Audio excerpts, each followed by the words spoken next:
Aloha. Welcome to Light Drama Action. Don't forget to hit the like and subscribe. And let's get to the content for today. Peace. Before we begin, I want to offer a clear and firm warning. What you are about to hear contains graphic descriptions of violence, coercion, and abuse, as detailed in open court during the federal trial of Sean Diddy Combs. These are not dramatizations, but actual testimony given under oath. Stories that may be deeply unsettling or triggering to some. Listener discretion is strongly advised. And remember, all individuals mentioned in this video, including Mr. Combs, are presumed innocent until proven guilty in a court of law. If you're joining us for the first time, full summaries for days 1 through 13 are available on the video tab of this channel. Sean Combs trial day 14. The courtroom was electric on day 14. In the hot, late May afternoon light pouring through the high windows of Manhattan's federal courthouse, two witnesses took the stand. First was Mia, a slender, anxious woman in her mid-30s, dark-haired and conservatively dressed, Combs' former personal assistant and creative director, and across from her sat defense attorney Brian Steele, a tight-jawed, dark-haired litigator in a crisp navy suit. To one side sat Sean Diddy Combs himself, observing with arms folded and eyes fixed on his ex-assistant as Mia returned to testify. Combs' co-counsel, Tenny Garagos, had been conspicuously quiet so far. The air was charged. Stenographers paused, and even veteran reporters drew a collective breath. Mia's testimony was a continuation of her dramatic account from the previous week, but today it took on a harsher edge under cross-examination. She had already recounted a series of sexual assaults by Combs during her tenure. Now, under Brian Steele's relentless questioning, the details became raw and vivid. Mia described the setting of one incident in chilling detail. It was Combs' 40th birthday party in 2014, she said, when she poured him 3 shots of vodka. He put his arm next to my head up against the wall, she testified in a quivering voice, and leaned into like a kiss me and put his other hand up the side of my dress. I was shocked and I froze, Mia said, eyes downcast. I didn't even process what was happening. The jurors exchanged uneasy looks.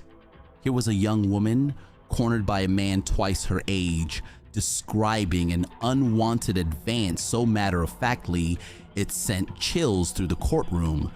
Over the course of her employment, Mia said, Combs had assaulted her multiple times. She also painted a terrifying picture of Cassie Ventura's ordeal.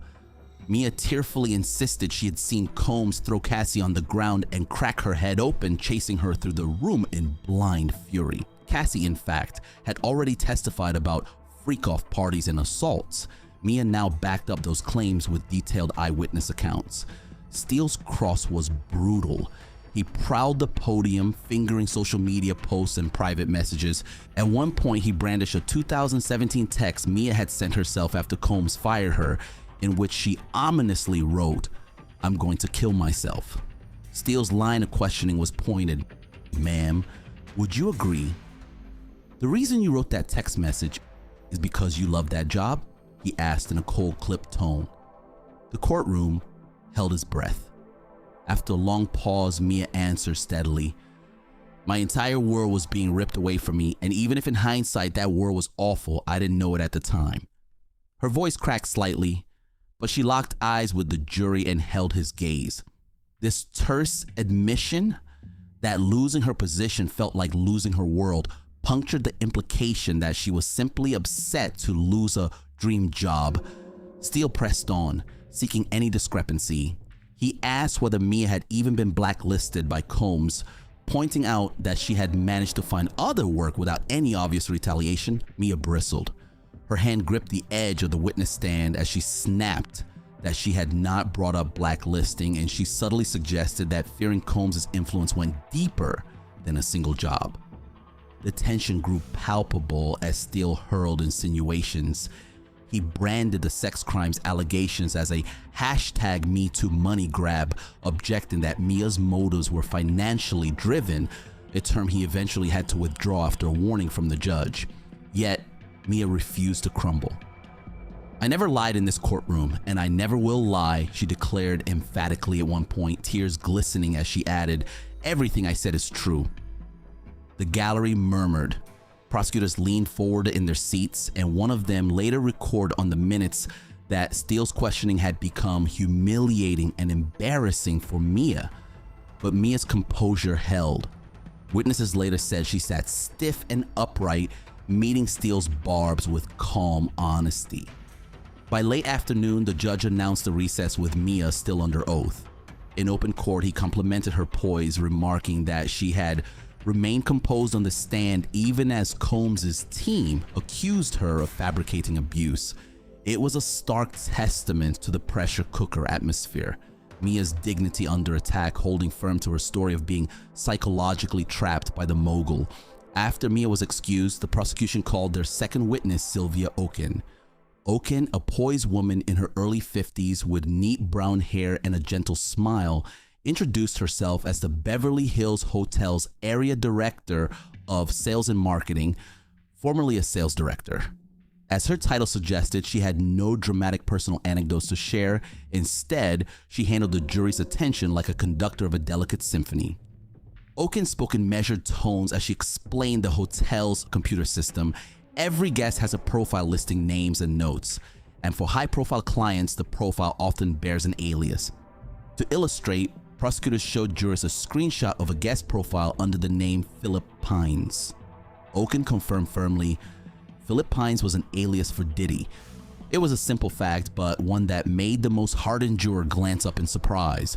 Turning to itemized bills, Oken continued in her clear, deliberate voice. She laid out the first exhibit, a hotel bill from June 2014 for Mr. Pines. The page listed charges for a suite, candles delivered as amenities, snacks from the gift shop, telephone use, parking, a private bar tab, and an expensive deep cleaning of the drapes. The defense interjected politely to ask if these were unusual. Oken explained these were standard line items for celebrity stays. Next, she reviewed a second bill, May 2015. There, a miscellaneous charge caught everyone's eye. Oil damage, $500, it read. The word oil rippled through the courtroom like a secret code. Under questioning, Oken said such a fee was simply how the hotel recouped costs when linens needed special cleaning, but she allowed that the narrative was interesting. On cross-examination, defense attorney Steele got blunt. Was it not uncommon for celebrities to use aliases? Oken agreed that it was, saying flatly that booking under a false name was a known practice to help the guest's privacy. Even so, she noted Combs had gone through a rotating cast of aliases over the years. His profile once even listed him as Frank Black. The prosecution left the alias question there, having shown the jury how carefully these hotel records concealed the guest's identity. By the end of Sylvia Oken's testimony, jurors had heard very different scenes, one of violence and fear, the other of ledgers and receipts, yet both spoke to Combs' control. The courtroom adjourned for the day with tensions unresolved. Outside observers immediately leapt on the most provocative developments. CNN legal analysts were quick to weigh in. Attorney and commentator Lisa Bonner told CNN's Morning News that Mia's testimony was very effective in proving the key element of the sex trafficking charges, that Cassie and other victims had not been free to leave. Bonner explained, noting that Mia detailed how Combs threatened to withhold music releases, allowances, or even housing to coerce compliance. In Bonner's view, Mia had fleshed out a lot of that narrative of coercion, even including drugs. Mia testified Combs forced victims to do ketamine, a detail Bonner said directly implicated the narcotics and RICO counts as well. That was very powerful testimony, Bonner said, concluding that Mia had nailed it and left no doubt about the element of control. On the broader racketeering case, CNN analyst Mark O'Mara noted that prosecutors had now at least woven in clear acts of intimidation. He reminded viewers how earlier witnesses described Combs brandishing a gun and detaining assistants in a safe house for days, seeing these as part of a pattern. They are showing some intimidation, O'Mara said of the earlier testimony, guns, threats, Molotov cocktails, physical violence, which starts to get the prosecution there. Still, he cautioned that the prosecution needs to start tying up the loose ends on linking those acts into a full criminal enterprise by proving Combs was the hidden boss. If O'Mara's analysis suggested any weakness, it was that Mia's gripping account alone didn't by itself make Combs a racketeering kingpin. The government must show more connection. A second major topic was the immunity granted to Eddie Garcia. Garcia, the hotel security manager who witnessed Combs assault Cassie on camera in 2016, had been summoned to testify next. The New York press reported that his lawyer intended to invoke the Fifth Amendment, forcing Judge Subramanian to swear him in under a special immunity order. As NBC News noted, this was a repeat of earlier trial strategy. Like Combs' former assistant George Kaplan, Garcia was provided immunity in exchange for his testimony. In practical terms, the judge agreed never to use anything Garcia said against him in court so prosecutors could question him freely. Experts pointed out this move is routine in federal trials to flip key witnesses, but it also signals that prosecutors desperately want Garcia's cooperation. One source quipped that granting transactional immunity is like holding an open umbrella under a cloud of doubt. It ensures a witness must speak, but it doesn't guarantee the prosecution will get the answers it needs. In any event, Garcia's pending arrival ensured that Day 15 would have its own fireworks, as the trial summoned yet another insider into the ring. All around the legal minutiae, cultural commentators were reflecting on the larger themes that emerged Monday. Many noted the stark power imbalances at play. NPR music reporter Rodney Carmichael observed that Combs has always traded on a persona as hip-hop's ultimate alpha boss, a sort of mogul tycoon who demanded loyalty. Carmichael pointed out how Combs once hosted reality TV shows where overachieving assistants vied for his favor, enduring humorless stunts along the way. He portrayed himself as someone who expected hard work and hustle, Carmichael said, but there was definitely a sense that he could be controlling and manipulative, citing one infamous episode where Combs literally ordered contestants to walk across the Brooklyn Bridge just to fetch him a slice of cheesecake. In that context, Mia's testimony felt like an amplified version of those power plays gone terrifyingly awry. Legal analysts on TV also mold Mia's future impact. Bonner stressed that Mia's account of being trapped and assaulted fits squarely into the force, fraud, or coercion definitions prosecutors need for a sex trafficking conviction. On the other hand, defense lawyers will point to the tough cross and suggest her recollections were inconsistent or colored by her emotions. Indeed, Steele had tried to highlight contradictions. Mia's apparent earlier praise of Combs on social media, her ability to rebuild her life, to raise reasonable doubt. One columnist noted a disparity.